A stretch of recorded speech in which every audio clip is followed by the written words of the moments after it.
Good evening and welcome to all of you. I'm Jim Plummer, the Dean of the Engineering School, and we're delighted to have all of you here tonight. We have a large crowd. I think almost every seat's taken in the auditorium here, and hundreds more who are actually watching because this event is being webcast this evening as well.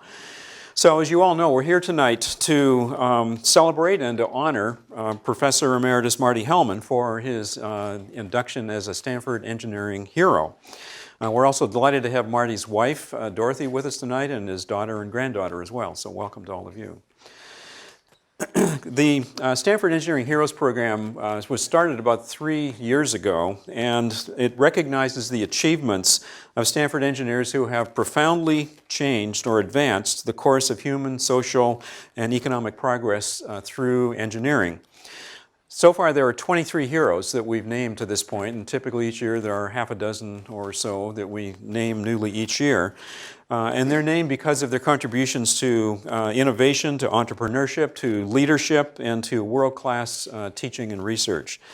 Along with Marty, this year's inductees include Yahoo founders Jerry Yang and David Filo, earthquake engineering pioneer John Bloom, and Bill Perry, who is a former, as you all know, former Secretary of Defense. And we'll hopefully be hearing from many of them in the weeks and months to come at events like this. Prior engineering heroes include people like Fred Terman, Bill Hewlett, Dave Packard, and Vint Cerf. So it's a very illustrious group of people. We're just proud to have people like this associated with the engineering school and to honor the contributions that they've made to not just the engineering school here, but to the world more broadly. Unlike many award ceremonies and so on, the only thing we ask of people who we're honoring is how they would like to spend some time at Stanford. And Marty, like many of the previous recipients, suggested that we basically set up some time for him to spend time with Stanford students. And so he, I think last week, spent some time with some undergraduates in the Stanford Science, Technology, and Society program. And then this afternoon and evening, he spent some time with some mostly graduate students, but also I think one or two undergrads in the computer science department who work in the cryptography field primarily. Marty also suggested the topic of his talk for this evening, which interestingly, as you all know, is called the Wisdom of Foolishness. And so this is something I'm very much looking forward to. As I'm sure he will tell you, and I won't try and give his talk for him, he's going to talk about the fact that major accomplishments often require a certain amount of foolishness. And there probably are other terms you could use, not being afraid to take risks, not being afraid of failure, and so on. But he will, I think, tell us by way of example and some things that he's done in his career about the importance of being bold in the projects and problems that you take on. So as all of you know, Marty is best known as the inventor, along with Whitfield Diffie and Ralph Merkle, of public key cryptography in 1976. And this is actually a great example of the wisdom of foolishness because, as I'm sure Marty will tell you, he was, I'm sure, given plenty of advice when he decided to work in this area that he was foolish to toil in an area that was dominated by the U.S. National Security Agency and its enormous budget. However, today, as all of you know, public key cryptography secures trillions of dollars of financial transactions that all of us make use of every day when we use the internet for banking and shopping and so on. Marty also has a very deep and abiding interest in the ethics of technological development. He's a longtime activist in the computer privacy debate, and for the past several years, he's campaigned to raise awareness of the urgent need to defuse the threat of nuclear weapons. And he does this by thinking about the problems using engineering principles like risk analysis, and thinks through problems that engineering allows him to think about clearly and hopefully to have good solutions to. So this approach to worrying about nuclear or thinking about nuclear weapons has really won tremendous support for his work from Nobel laureates, military leaders, academics, and government leaders who've seen tremendous value in how he's thought through many of these issues. So in this work and in other work, such as his connections with the International Beyond War Foundation, in our view, Marty truly embodies what we mean by an engineering hero. He's shown how engineering problem-solving methods can allow you to take on problems which are well beyond traditional engineering disciplines. So Marty earned his graduate degrees here at Stanford and went off to a small place on the East Coast to teach. It's Massachusetts something or other. Before he saw the wisdom of living in the Bay Area and came back to Stanford as a faculty member in 1971. And his work, as all of you know, in the cryptography field has been recognized by numerous awards. The IEEE Hamming Medal, the National Computer System Security Award. He's a Marconi International Fellow, National Academy of Engineering member, and International Association for Cryptological Research member. In 2011, Marty and his colleagues were inducted into the National Inventors Hall of Fame, recognizing the work that they did in this field. So tonight, we celebrate Marty as the latest of our engineering heroes. And those of you who came in, obviously came in through the back door, but the wall down to the right has pictures of all of the engineering heroes, and there's a plaque like this for each of them there, which you can go and look at afterwards. And Marty, we have a replica of this plaque to give to you tonight, which you're welcome to take home and put on your desk or wherever else you'd like to put it. But please join me in welcoming our latest engineering hero, Marty Hellman.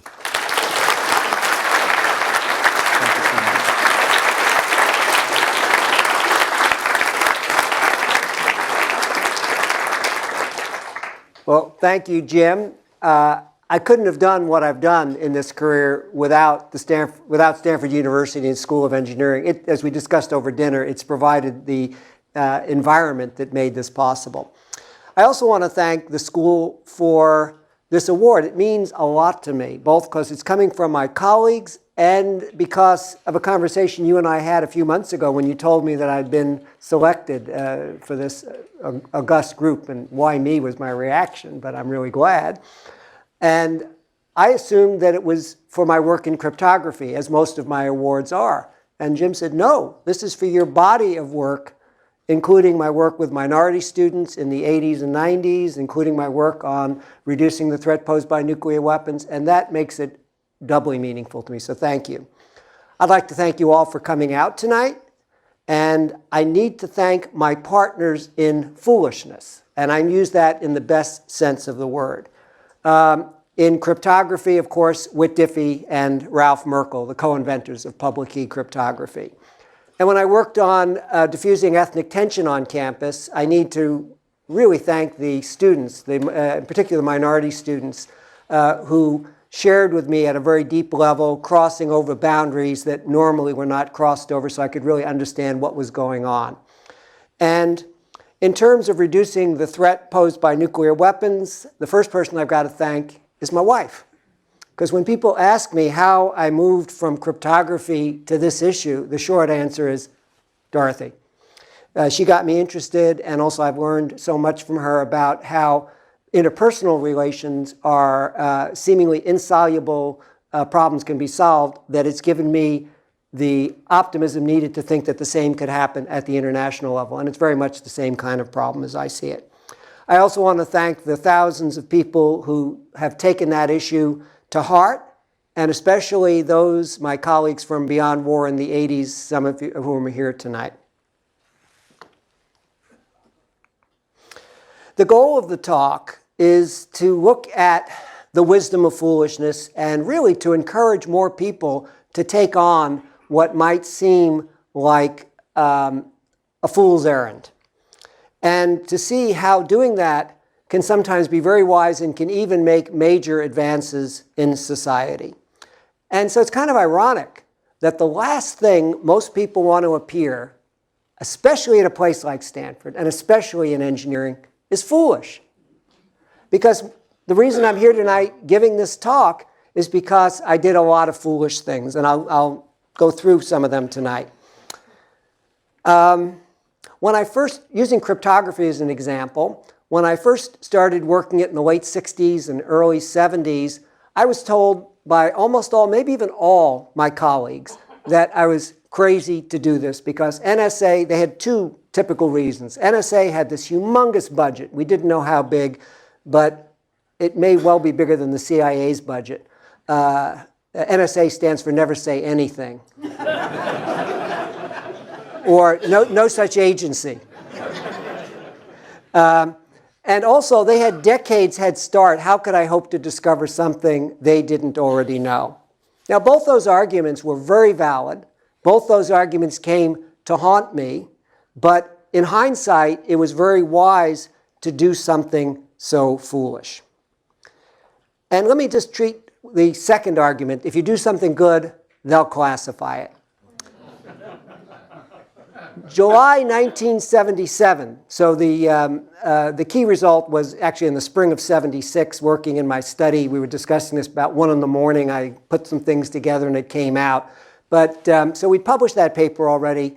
And we were starting to publish good things in cryptography. And it was getting NSA concerned. And so I get a letter from the IEEE in July 77. That's the primary electrical engineering professional society. And they sent it to me because I was publishing my papers there. And an IEEE member living in Maryland had written from his home address pointing out that the IEEE was breaking the law.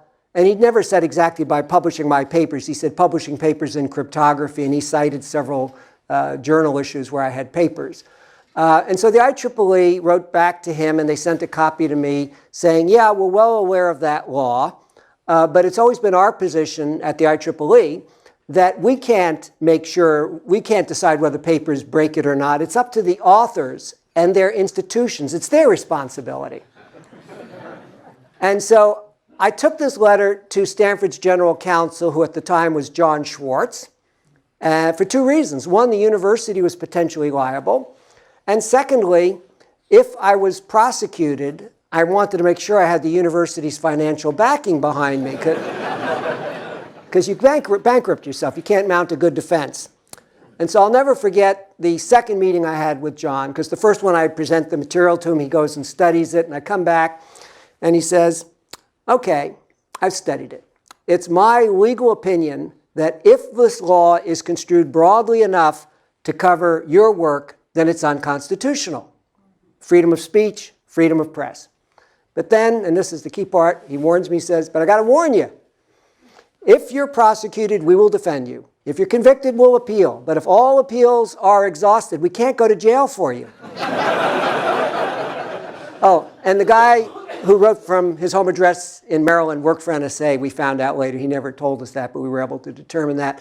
And so we weren't sure, but this looked like it might be NSA based telling us. And there was a lot of unhappiness in the agency because we were publishing papers that they would have classified above top secret. There were reasons for it, to protect your medical records, to protect, we could see the computer revolution, the computer communications revolution coming.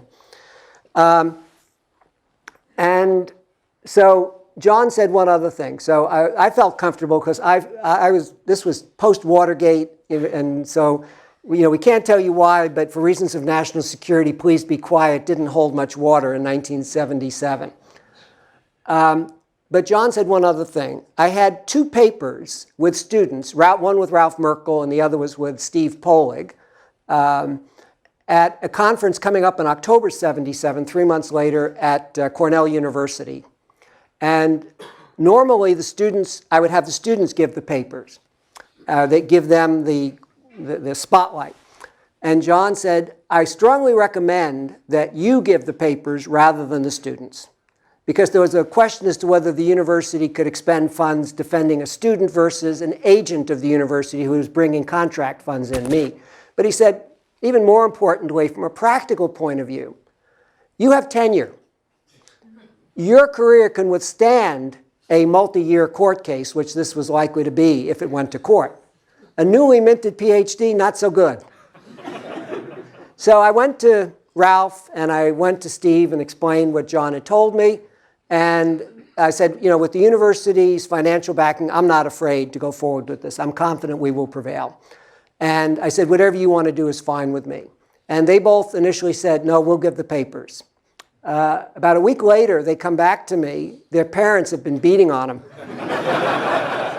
And so to please their parents, I gave the papers. But at the conference, I wanted them to get the credit they deserved. And so when it was time, I brought them up, and with both of us went up to the podium.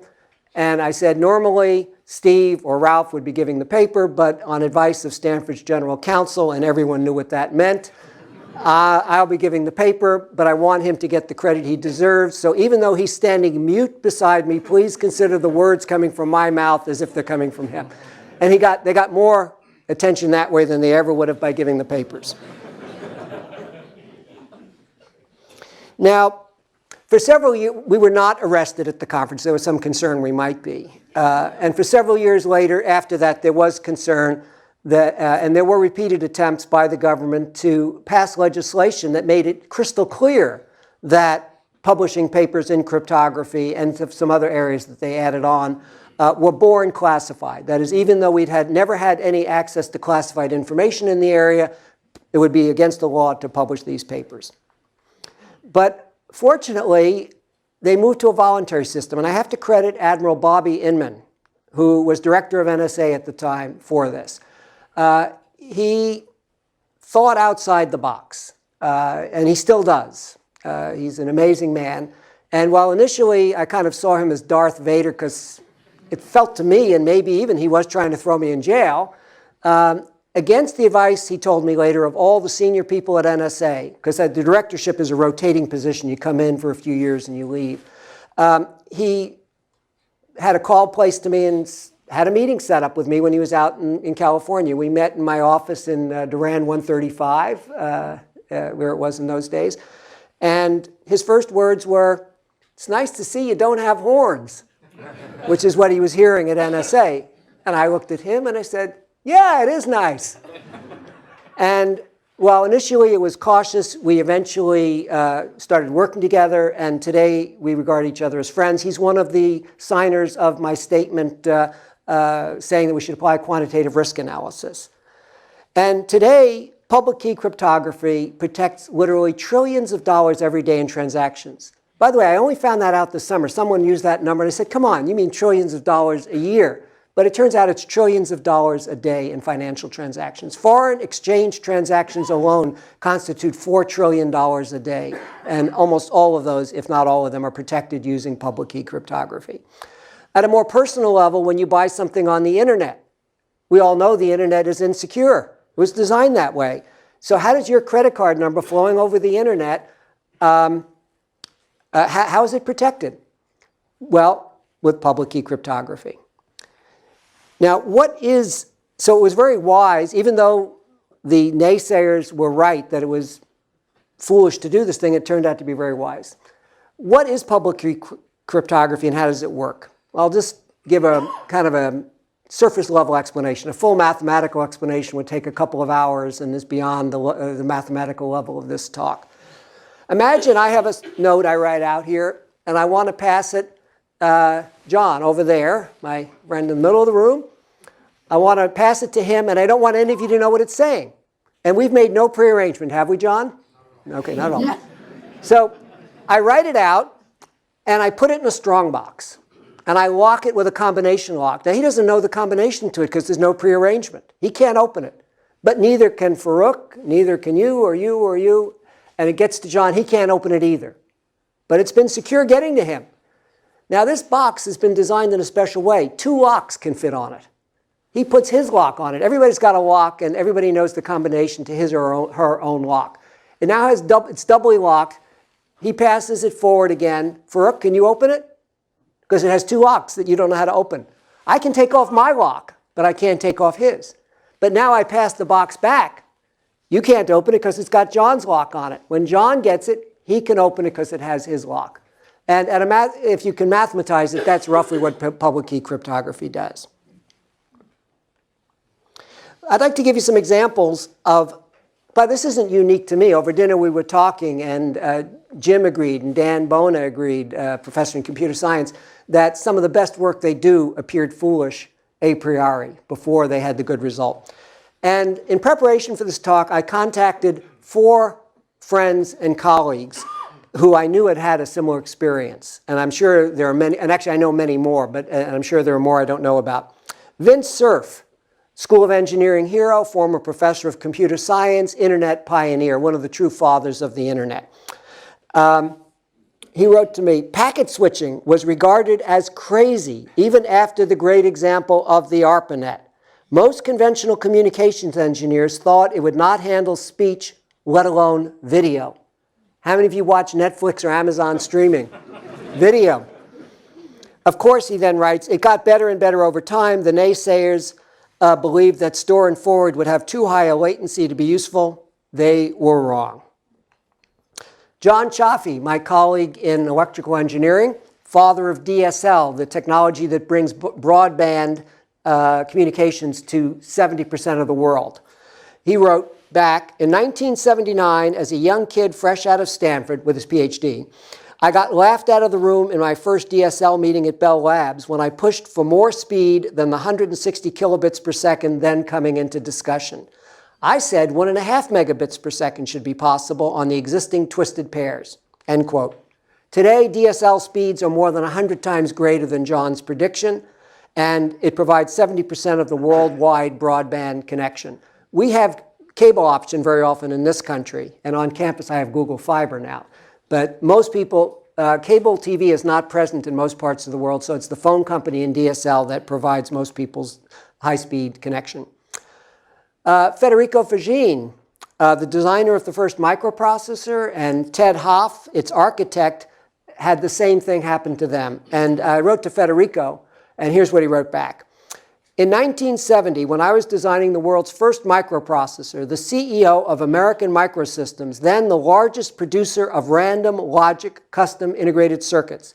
Now that's a technology which lost a lot of market share to microprocessors. That CEO was quoted in Electronics News as saying something like, and this is a quote, whoever thinks that a CPU, he couldn't call it a microprocessor because that word had not been coined yet, whoever thinks that a CPU will replace random logic is out of his mind.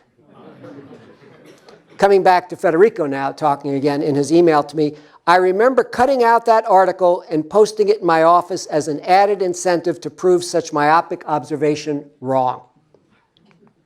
Brad Parkinson, in his Hero lecture, Vint is a School of Engineering hero, as is Brad Parkinson. Brad is emeritus in Aero and Astro, and he was the chief architect and I think the chief salesman for GPS when everybody thought it was crazy. Here's what he wrote. The Air Force thought GPS was foolish. They saw no value in precision weapons delivery and certainly did not identify with the civilian applications which I, that is Brad, told Congress was part of the system from the very beginning. They also thought that the user equipment would be prohibitive, and in fact it was at first, but we could foresee the digital revolution underway. Brad continues, the first GPS units weighed about 150 pounds, used about 2 kilowatts of electricity, and cost about $250,000 each.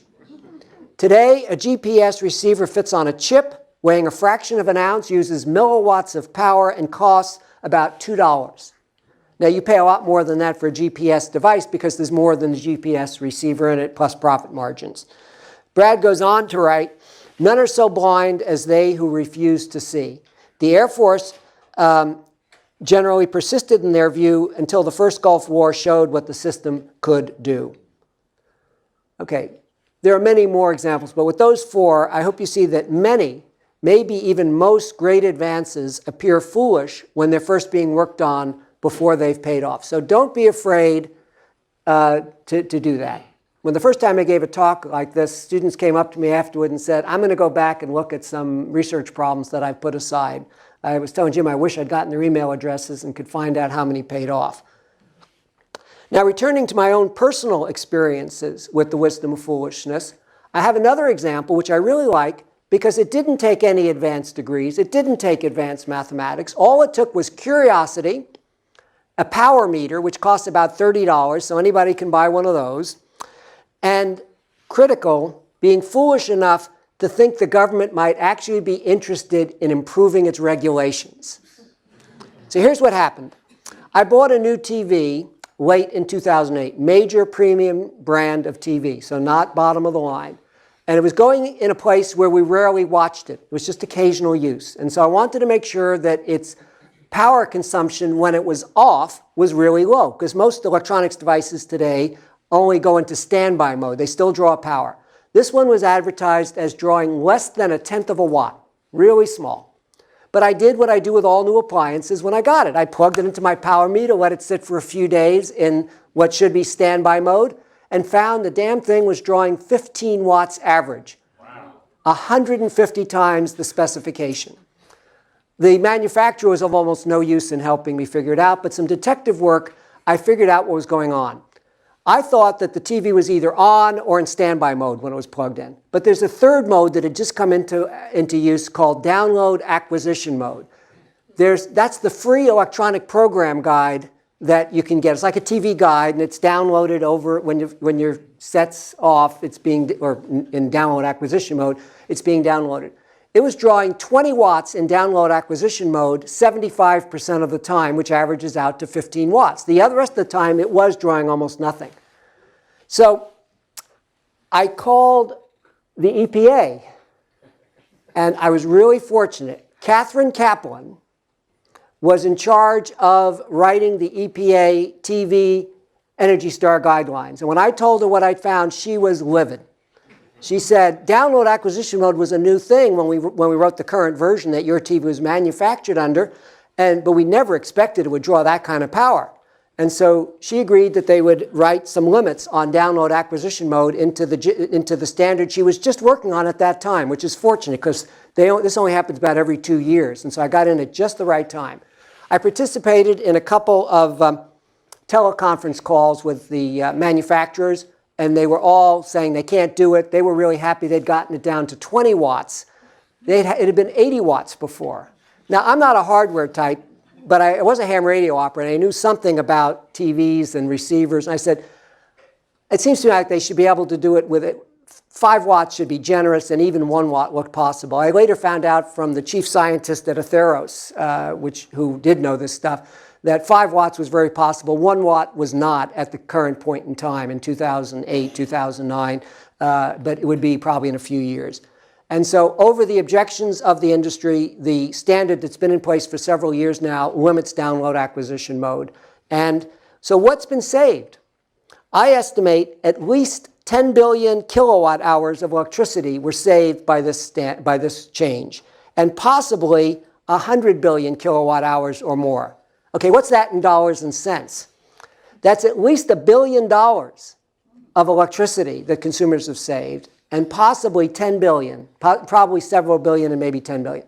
Now, I could be wrong. I mean, there are a number of factors that go in there, but it's a lot of electricity, a lot of carbon dioxide, and a lot of money. A full home run that only took Curiosity, a $30 power meter. Mine actually cost $150. It's a little better than the cheap ones.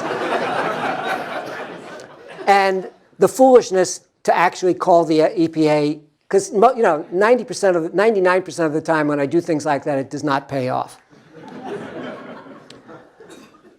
I'd like to turn to another fool's errand that became a fool's home run, and this was the work in Beyond War in the 80s. Ronald Reagan came into office in January 1981, and he brought the nuclear threat into sharp focus. Now, the nuclear warfighting plans, the warfighting plans in general, were not that different from what they were under Jimmy Carter, who won a Nobel Peace Prize some years later. But Reagan was more honest about it, and he talked in the first few years. He changed in his second administration. He talked about eliminating these weapons. But in the first 3 or 4 years, all the talk was about fighting and winning a nuclear war. And that got a lot of us really concerned, and it focused our attention. And out of that came this group called Beyond War, which I worked in along with my wife and some of the other people in the audience today. It was foolish for all of us to think that we could change society's thinking about war, even if human survival demanded that in the nuclear age. But we were foolish enough to do it. My wife left her career as a CPA at Touche Ross, headed for a partnership. I took a 1.5 year leave from the university without pay to work on this issue. And a number of the people in the audience did similar things or pulled out as much time as they can. I hope our children will forgive us for all the time we didn't spend with them. As part of that process, we invited people into our living rooms and would talk about the issue, try to get more people involved, because it was going to take a societal change. And one of the objections that came up repeatedly was, we can meet this way and try to change our government's policies. But what's the use? The Russians can't do that. Well, we had two answers to that. First of all, we're in a coupled system here. If the United States were to start to base its national security on rational thinking instead of mythology, which is what's involved in my opinion, and my conviction, I should say, where nuclear policy is concerned. Mutually assured destruction, is that a policy? Or wishful thinking? If we change, it's a coupled system, they have to change. And in fact, what happened is they changed before we did, and we changed somewhat in response, not enough in my opinion. But we felt it would be really helpful if we could have some kind of meaningful dialogue with some entity in the Soviet Union. Now, we knew that was impossible because there was censorship there. Dorothy and I had been fortunate enough to have Soviet information theorists into our home, both in Cambridge when I was teaching at that little junior college in Cambridge, and out here at Stanford. And in some cases, we'd had very honest political discussions with some of these information theorists. Never when there were other Russians around because they could get in trouble for that, and never when I was in the Soviet Union in a hotel room because it was probably bugged. So we knew we couldn't have that kind of dialogue openly, but we had other reasons why it still made sense to go, although it was a fool's errand. So September 1984, Dorothy and I pack off, leaving you in charge of Aunt Kelly, and we went to Moscow and met with some of the top scientists in the Soviet Union working on arms control and related policies. And we sensed something was really different. When we met with the Peace Committee, which I call the War Committee, or the Friendship Society, the Soviet Friendship Society, that was the Soviet Hate Society. Because if you disagree, as long as you went along with the US was bad, they were happy to talk to you. As soon as you pointed out anything the Soviet Union was doing wrong, they were all over you. But these scientists were different. They asked us questions because what we were saying conflicted with the party line over there. In particular, wars of national liberation were too dangerous in the nuclear age, we argued. And that's what they all asked us. They said, what about wars of national liberation? What about the blacks in South Africa? What are we supposed to tell them? And our answer was, if you could come to see that continuing to support violent wars of national liberation meant the inevitable destruction of the Soviet Union in a nuclear war, do you think you could find another way to free the blacks in South Africa? Which, by the way, happened. I mean, we didn't know it then. Now, the interesting thing that did happen was they didn't argue with us. If it had been the Friendship Society or the Peace Committee, they would have argued with us. But these guys didn't agree with us. They couldn't do that. That would get them in trouble. But they didn't argue with us. We could tell they were thinking about it. We didn't know it at the time, but we were meeting with men who were in the forefront of what became Gorbachev's reform movement. He didn't come out of nowhere. And these were the people that were creating that fertile environment. And 6 months later, Gorbachev did come to power in March of '85. About a year later, actually a year and a half later, late in '86, he had consolidated enough power, he was able to lift censorship. And suddenly, the project that we had longed to do became possible. And in very quick time, by late '87, with a lot of help from the thousands of people working in Beyond War and help from the Soviet Academy of Sciences, a very unusual hookup, you can imagine, we had a book called Breakthrough Emerging New Thinking, which was a breakthrough in many ways. It was the first place, I believe, where Soviet authors questioned their involvement in Afghanistan, certainly the first time for a Western audience. And it came out in Russian over there and in English here simultaneously. We got an endorsement from Gorbachev, and I can't be sure, but I believe that the conversations we had, the ideas that we were putting into that system had some impact. Some of the things we brought up with the scientists, I would see Gorbachev talking about later. Now, other groups were meeting with these people too, not just us, but I think it had some impact. So a fool home run. Who but a fool would go to the Soviet Union in 1984 trying to start this? And by the way, I can't take credit for the timing. It's really good we started in '84 because it took 2 years to build the trust, to build the understanding, so that when it became possible to do the project, we could get it out like that. If we'd waited until it made sense, it never would have happened. Things were changing too fast. And so I sometimes say that God rewards fools. He smiles on you. Now, I've given examples of fool home runs. But of course, there are a lot of foul balls. And in fact, there are too many for me to enumerate. I can't remember all of them. But as we were discussing over dinner, to have one research idea or one idea of any kind really pay off that's a full home run, you've got to probably try at least 20 ideas. And so I describe these as swinging and wild pitches. So the pitch comes in, it's really wild, but I swing at it. Okay, that's idea number one. It fails, I miss. Idea number two comes in, but I'm not worried. I get excited by this idea, I swing at it. Strike out again. This happens 19 times in a row. Who but a fool would be excited by idea number 20, which a priori looks no different from the first 19 ideas, which really were foolish? But if you're not excited by idea number 20, the one that's going to pay off, you have no hope of succeeding because you've got to believe it's going to pay off. Another example of foolishness paying off. Now there's another side to it. There is an example of seemingly wise, that is prudent behavior, ending up being foolish. And Dan said I can tell this story, Dan Bonet. Google, as you know, came out of the research of two graduate students here in CS. And so people in EE and CS were the first ones to be using this great new search engine. John Gill, in fact, told me about it.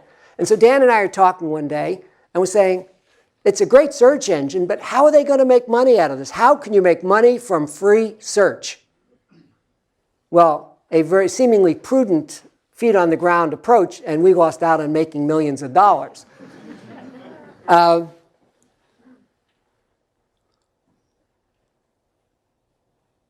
We should have asked the question as a question instead of using the question as a statement. How the hell are they going to make money from free search? We should have said, how could they make money from free search?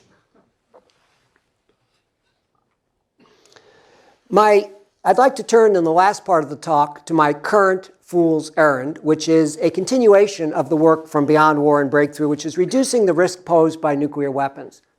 And I should say, the reason we called it Beyond War is we realized early on in the researching this, and we had a number of engineers involved in this, we recognized you had to take a systems view. You can't just deal with the nuclear threat in isolation, that it was totally coupled to the threat of conventional war. Like, why does Iran want nuclear weapons today? Part of it has to do with the Iran-Iraq war of the 1980s when they had to have gas masks in their closets, and nobody in the world made any objection to Saddam Hussein using chemical weapons against them.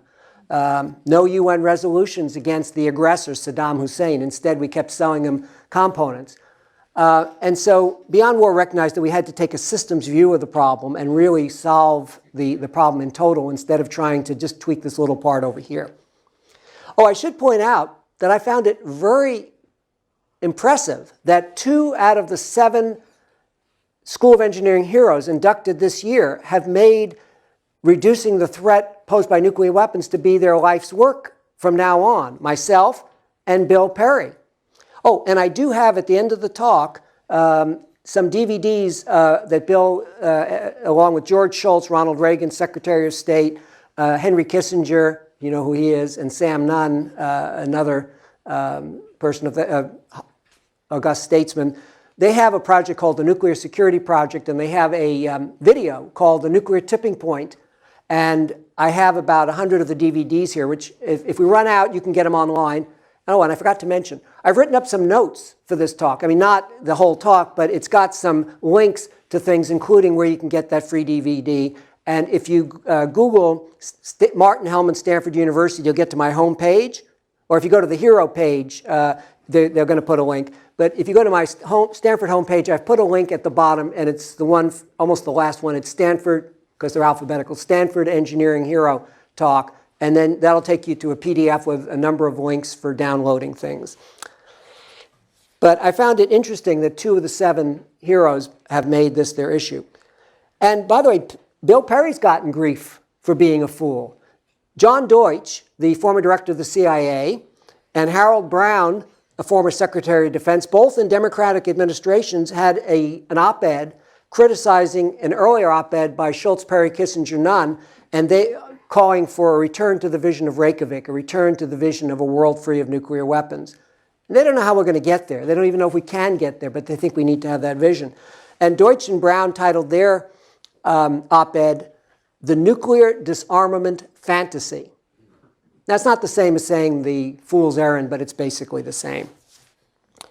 Now, the basic argument that people make as to why it's foolish, not everybody, but a lot of people make this argument, is nuclear weapons have kept the peace for 68 years. We haven't had a world war in 68 years. Don't mess with success. It ain't broke, don't fix it. In fact, one Professor Mearsheimer at Chicago, I think, has called them weapons of peace.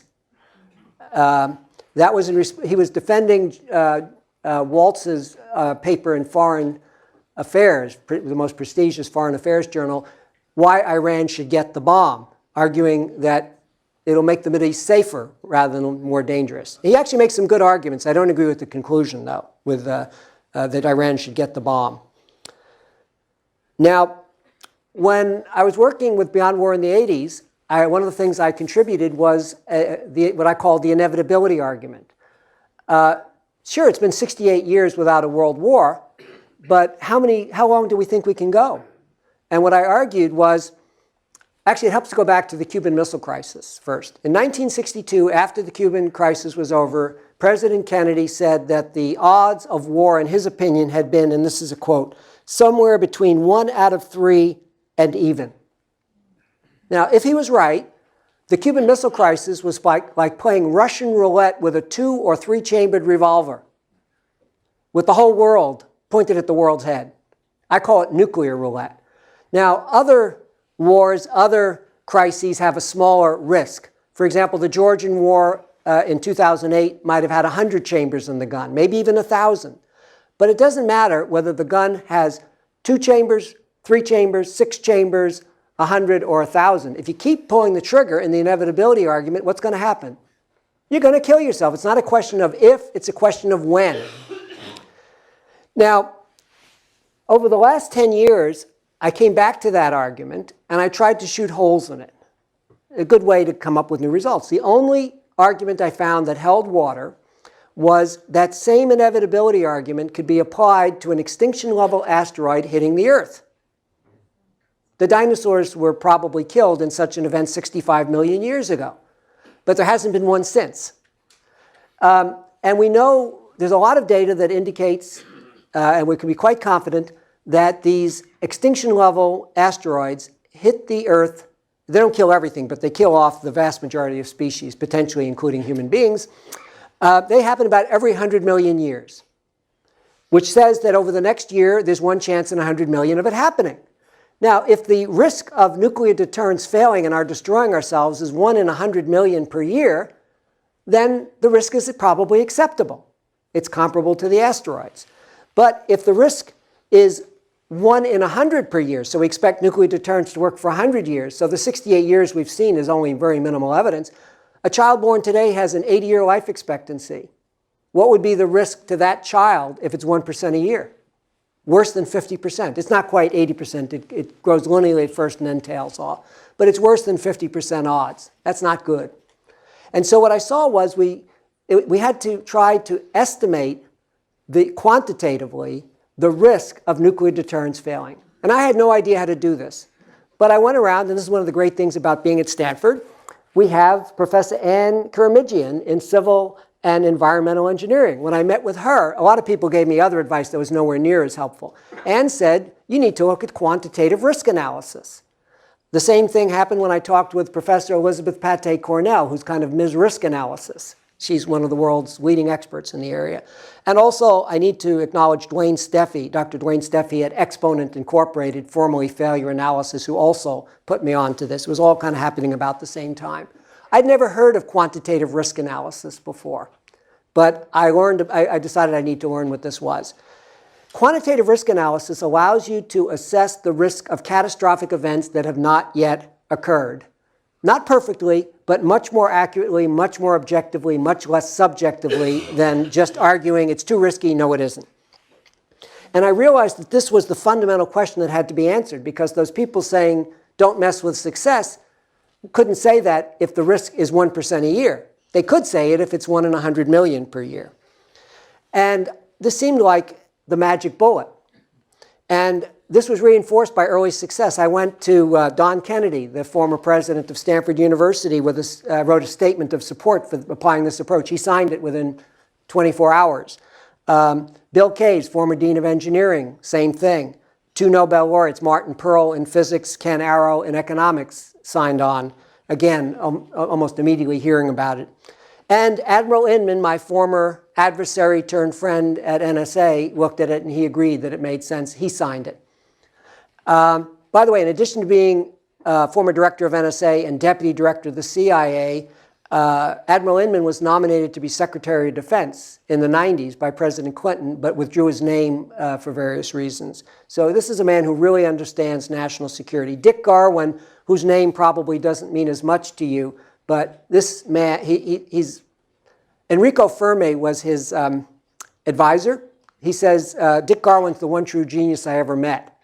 And he was one of the key people in making the first H-bomb work, and he's highly respected within the defense community, and he signed on. So I thought it's working. This is going to solve the problem. Unfortunately, in the 5 years since, not much has happened. I was back in Washington in October trying to get Congress, which I've been trying to do for 5 years, to authorize a National Research Council, National Academy study. And it's not going to happen with this Congress, no way.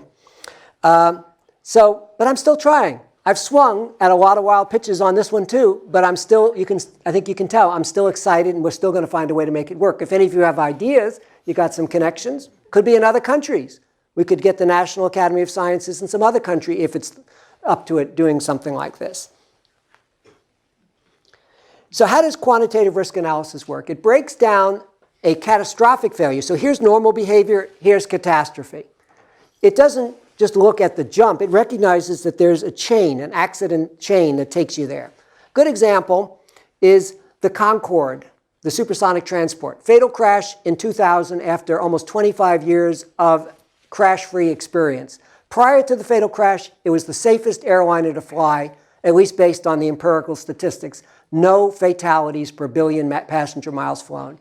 After the crash, it was the most dangerous airliner to fly by more than a factor of 10, possibly a factor of 100. There's some numbers I haven't been able to get a hold of.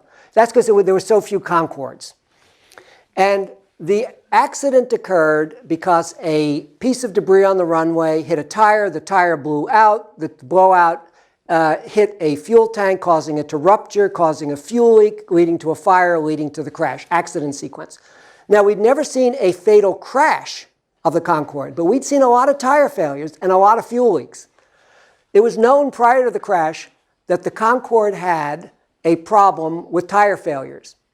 Not double that of the normal jetliner fleet. Not 5 times, not 10 times, but 60 times higher than that of the normal jetliner fleet. 6,000% above normal. And in more than 10% of those tire failures, fuel leaks occurred as a result. It was a disaster waiting to happen, but nobody had the guts. No one was foolish enough to say we should ground the Concorde. He would have been called, or she would have been called, Chicken Little Cassandra. So there's an example where if QRA, quantitative risk analysis, had been applied to the Concorde, I suspect it would have been grounded long before the fatal crash. What are some of the partial failures of, so what it looks at is these partial failures, the excursions from normalcy prior to catastrophe. Have we seen any of those with nuclear deterrence? Cuban Missile Crisis, 1962, is the one most people know about. There are a whole bunch of others, unfortunately, that most people don't know about. There was almost a repeat of the Cuban crisis of 62 in July 2008. Almost no one knows about it, including most of my, well, now they do because I've told them, but most of my colleagues over in CSAC, which studies these things. It just didn't make the news. But in analyzing the Cuban Missile Crisis, I've identified 6 key mistakes that took us there.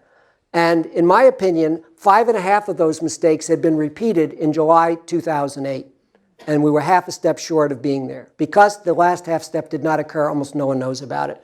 But the same thing could happen again. It has to do with our missile defense system and the Russian objections to it. Basically, they threatened to put bombers in Cuba to hopscotch over it.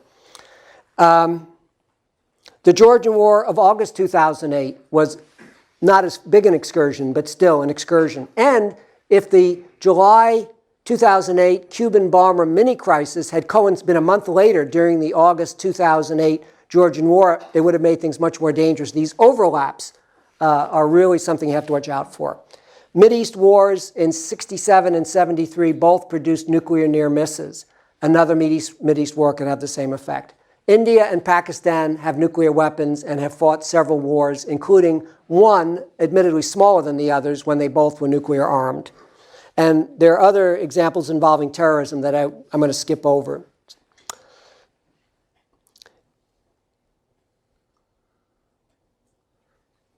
The solution to the problem is to, well, first of all, it's to take an engineering approach. It's to look at it not just in isolation, not just as nuclear war, not just as war, but what are the precursors to war? It turns out, you can even go further back, a lot of it has to do with the assumptions that we make that we don't even know are assumptions. We take them as self-evident truths. And if you have wrong assumptions in your logic, no matter how logical you are from there on out, it's a house of cards. And in the notes for this talk, which you'll be able to get online, in fact, they're going to send, I think Jamie said they're going to send it to everyone who's registered as well. I have a link to my class notes on this. It's the section on critical thinking. And one of them, for example, is, in fact, the first assumption that I list there is the US is the world's sole remaining superpower. You read that so often, you can't help but almost believe it's true, or believe it's true. But it's more complicated than that. The United States is the world's sole conventional superpower. We spend almost as much money on our military as the rest of the world combined. So if nuclear weapons don't get mixed into it, we're king of the mountain. But nuclear weapons are the great equalizer. It's why Iran is probably seeking a nuclear weapons capability. It's why North Korea won't give theirs up. And in the case of Russia and China, they can destroy our homeland in under an hour. We are not the world's sole remaining superpower without qualification. And if we act as if we are, we may threaten, and we actually have been threatening, what at least Russia, and I think China too, perceive as their vital national interest. We may not see it that way, but that's not what matters.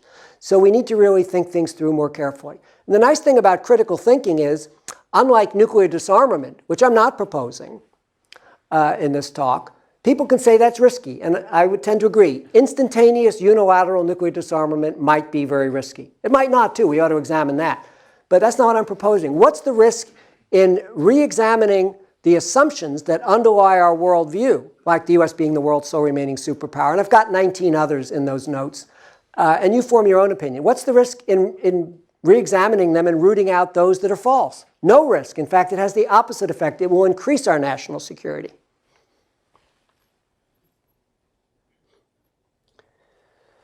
See, I'm skipping over a couple of things because it always takes longer than I think. I think I'll end here with just a few concluding remarks. There will be links to a number of these for further suggested reading, and I also have the quotes from the four other fools, Vince Cerf, Brad Parkinson, and so on. But what I hope I've done is I hope I've encouraged you to not be afraid of appearing foolish.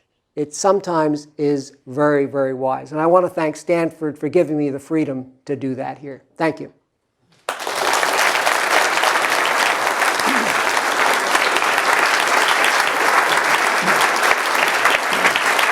Thank you. That was terrific.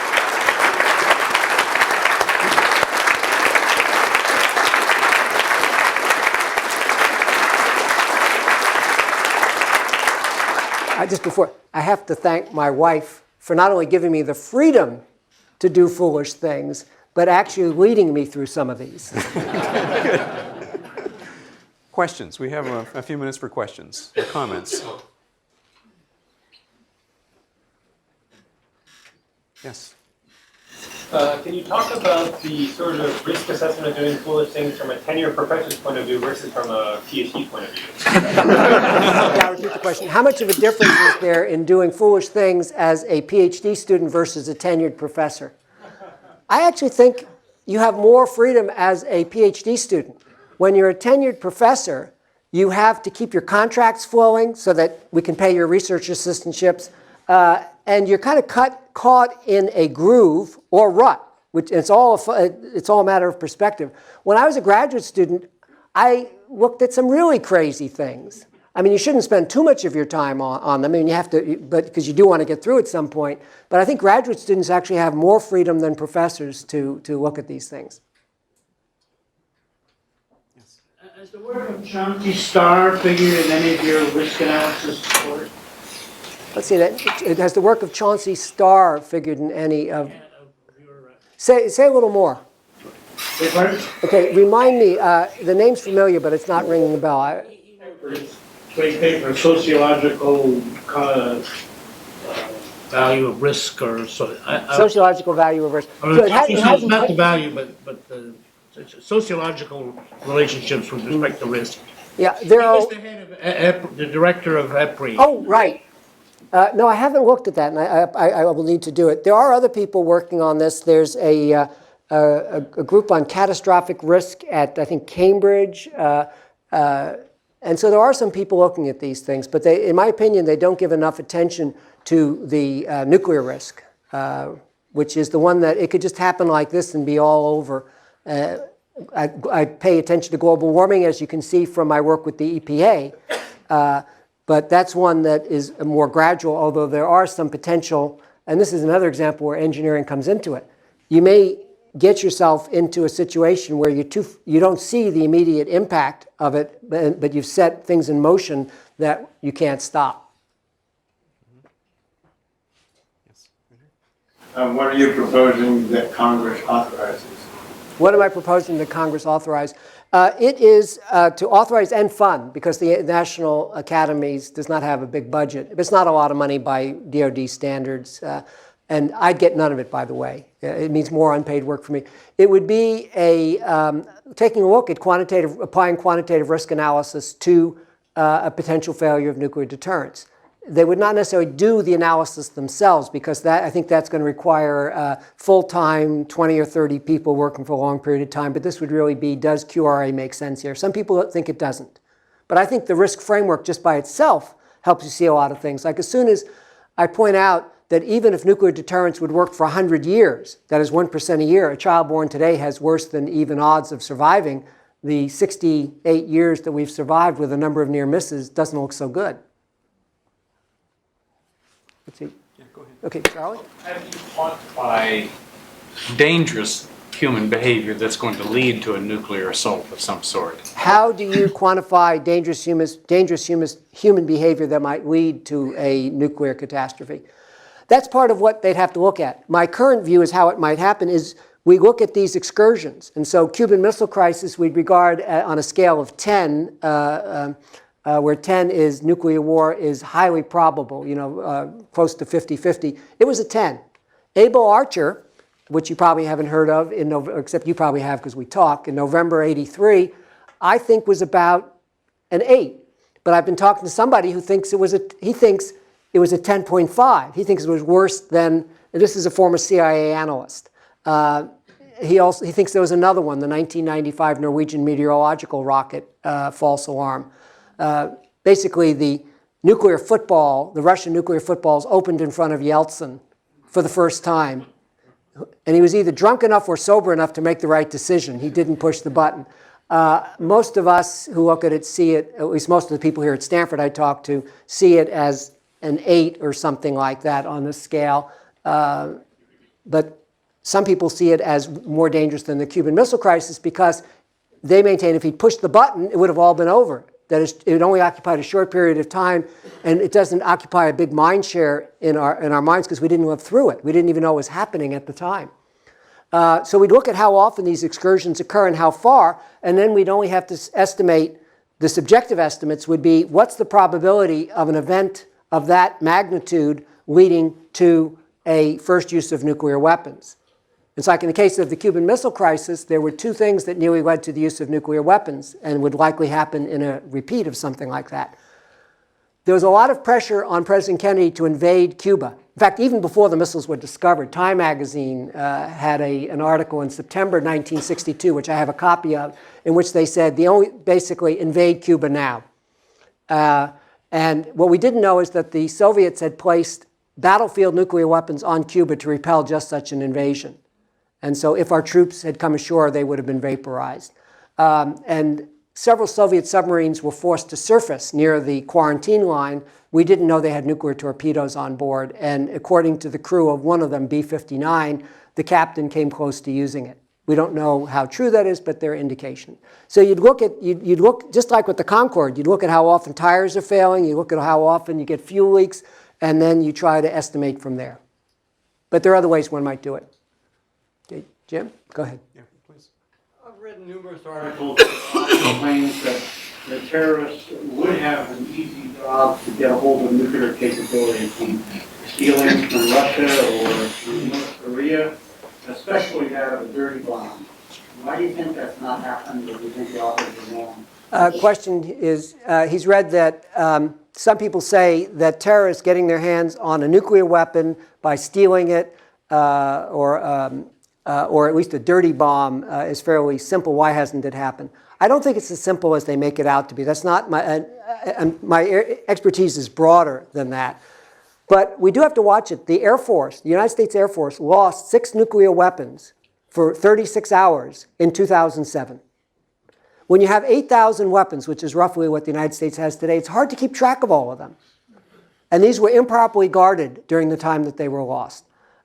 So I don't know exactly what the risk is, but I see some ways we could make the risk lower. In fact, in the statement that Don Kennedy, Bill Kays, Admiral Inman, and the others signed, its main thrust is toward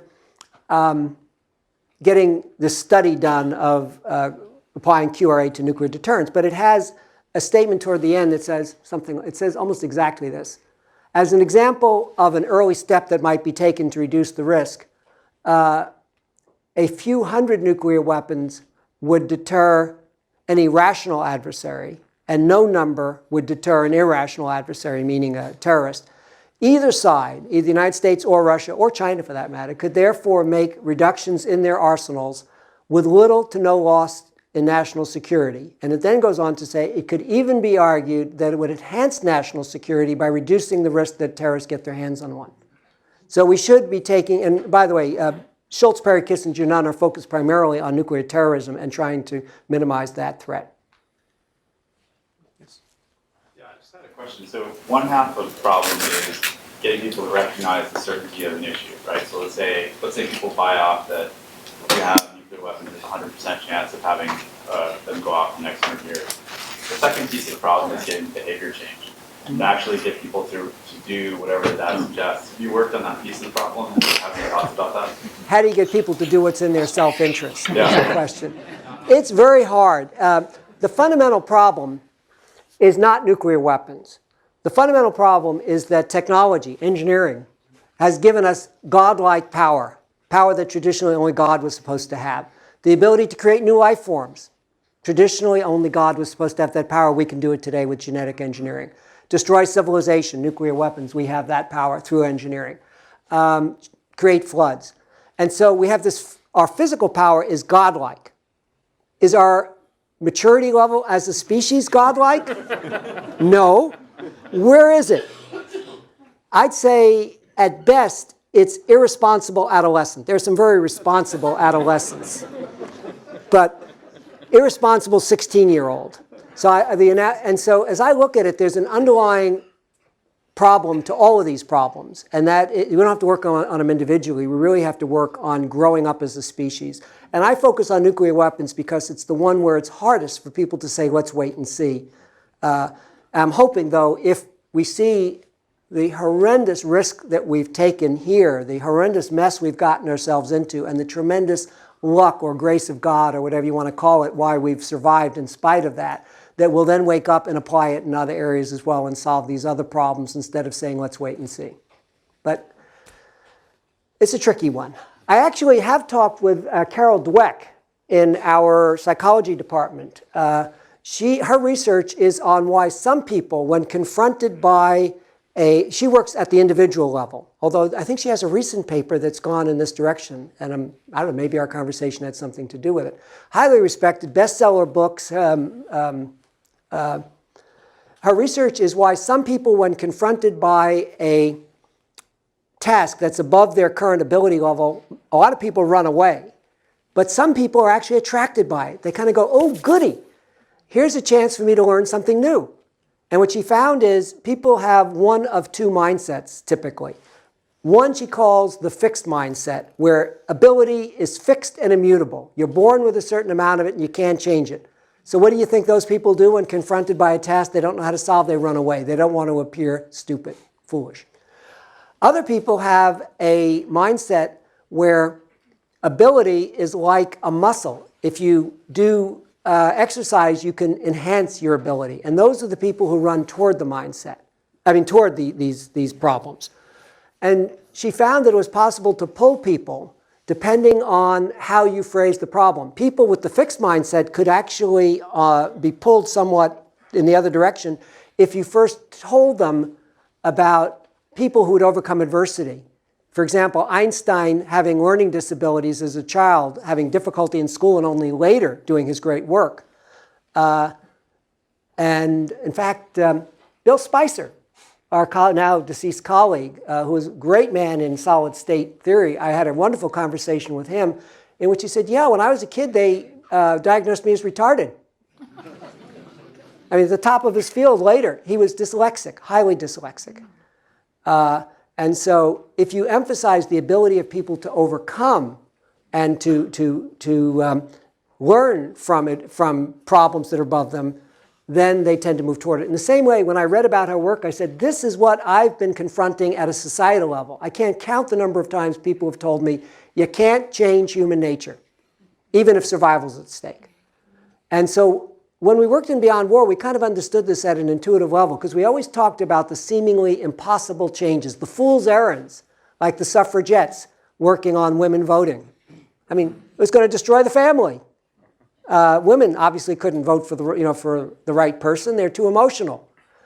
And getting rid of slavery. We did that at an intuitive level, but I've tried to make a case, and my Wisdom of Foolishness talk helps. I'm hoping is helping to do that. But we need to know more about how to do that.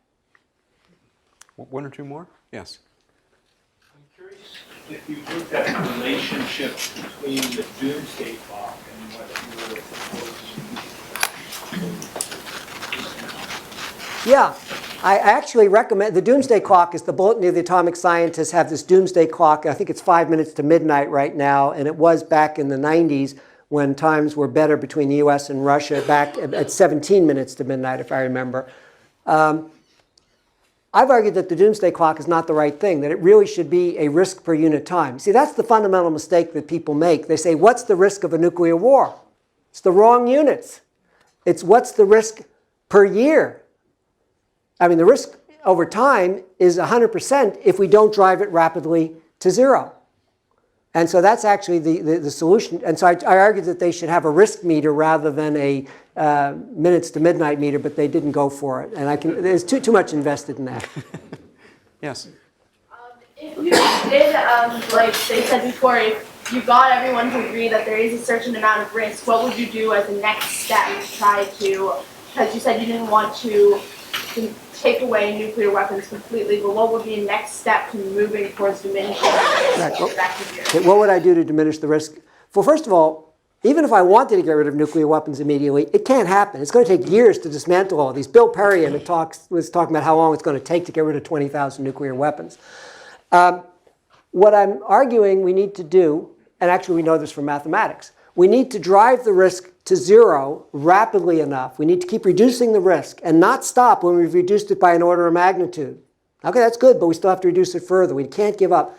If we were to have as a goal having the risk every decade, which I believe is quite doable, especially since the initial steps involve things like treating Russia with some respect. We may not like their political system, but I don't like the Saudi Arabian political system, and we do just fine with them. Why have we demonified Russia? And so if we can start reducing the risk by a factor of 2 over the next decade, and reduce it again by a factor of 2 over the next decade, and keep doing that, and not give up even when we've reduced it by a factor of 100 compared to now. We have to keep working at it.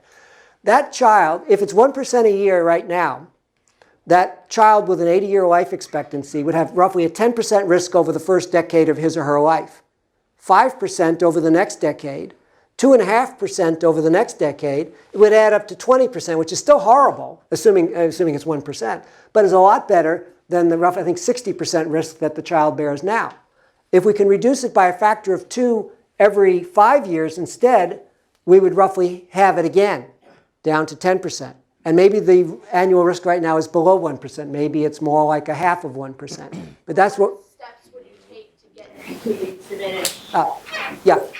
The handout, the suggested reading will have examples. I have a seminar called Nuclear Weapons, Risk and Hope, and all the handouts are online, and there will be a link to the handout list. One final question. Yes.